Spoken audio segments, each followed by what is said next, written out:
পাহাড়ের যারা ক্ষুদ্র নৃগোষ্ঠী সম্প্রদায় আছেন তাদেরকে উপজাতি বলা হয়েছে, ক্ষুদ্র নৃগোষ্ঠী বলা হয়েছে। এই শব্দটা একটা বিতর্কিত শব্দ, আদিবাসী শব্দ, এবং এটা সংবিধান বিরোধী। একই সাথে আমরা এই শব্দটাকে রাষ্ট্রদ্রোহী বলে থাকি, এবং দেশের যারা নিরাপত্তা বিশ্লেষক, যারা দেশের সার্বিক সার্বভৌমত্ব, দেশের অখণ্ডতা নিয়ে চিন্তা করেন, বিচার বিশ্লেষণ করেন, তারা এই শব্দটাকে বলে থাকেন রাষ্ট্রবিরোধী একটা শব্দ।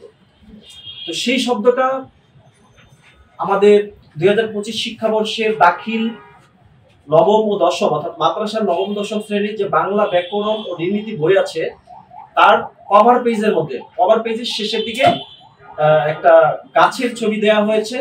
গাছের ছবিতে 5টা পাতা আছে, সেইখানে একটা পাতার মধ্যে আদিবাসী শব্দ জুড়ে দেওয়া হয়েছে এবং সেখানে লেখা হয়েছে যে পাতা ছেঁড়া নিষেধ, অর্থাৎ যে 5টা পাতা, এই পাতাগুলো ছেঁড়া যাবে না, অর্থাৎ আদিবাসীটা এখানে থাকবে, এটা বাদ দেওয়া যাবে না। এটার মেসেজটা এরকমই বোঝা যাচ্ছে।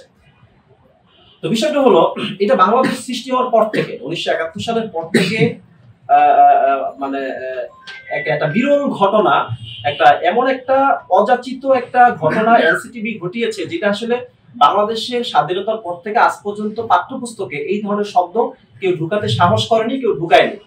এখন এই যে এনসিটিবির কথা যদি আমরা বলি, তারা কি আসলে দেশের আইনের ঊর্ধ্বে বা সংবিধানের ঊর্ধ্বে? সরকারি কোনো প্রতিষ্ঠান অথবা রাষ্ট্রের কোনো ব্যক্তি কিন্তু আইনের ঊর্ধ্বে না বা সংবিধানেরও ঊর্ধ্বে না।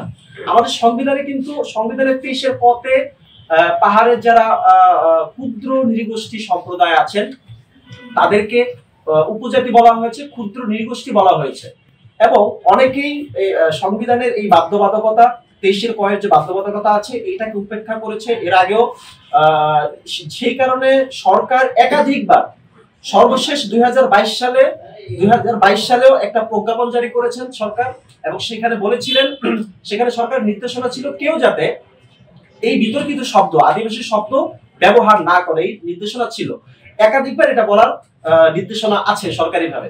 তো একইভাবে এই আদিবাসী শব্দটা বলা, প্রচার করা কিংবা স্বীকৃতি চাওয়ার যে ব্যাপারটা আছে, এইটা হচ্ছে বাংলাদেশের সংবিধান বিরোধী। একই সাথে দেশের সরকারি যে প্রজ্ঞাপন বা আইন কানুন আছে, এটা চরম লঙ্ঘন। আমরা স্টুডেন্ট ফর সভারেনিটি থেকে তীব্র নিন্দা জানাচ্ছি। এবং আমাদের মূল কথা হচ্ছে, এখনো পাঠ্যপুস্তকের অনেক বই ছাপানো হয়নি। গতকাল শিক্ষা উপদেষ্টা একটা মিটিং করেছিলেন, সেখানে তিনি গতকাল অথবা পরশুদিন তিনি সঠিক জবাব দিতে পারেন না আসলে যে কবে নাগাদ বইগুলা বের হতে পারে। তো কেউ বলেছে মার্চে বা এপ্রিলের মধ্যে বের হবে। সো এখনো যেহেতু বইগুলো ছাপানো হয়নি, দ্রুত এই কাভার ফটোটা পরিবর্তন করতে হবে। এবং আমরা 24 ঘন্টা সময় দিব। 24 ঘন্টার মধ্যে শিক্ষা মন্ত্রণালয় থেকে অথবা এনসিটিবির চেয়ারম্যানের পক্ষ থেকে বক্তব্য আসতে হবে, যে ওনারা বিবৃতি দিবেন যে হ্যাঁ আমরা এটা পরিবর্তন করব। এই ওয়াদা আমাদেরকে দিবেন, নিশ্চয়তা দান করবেন।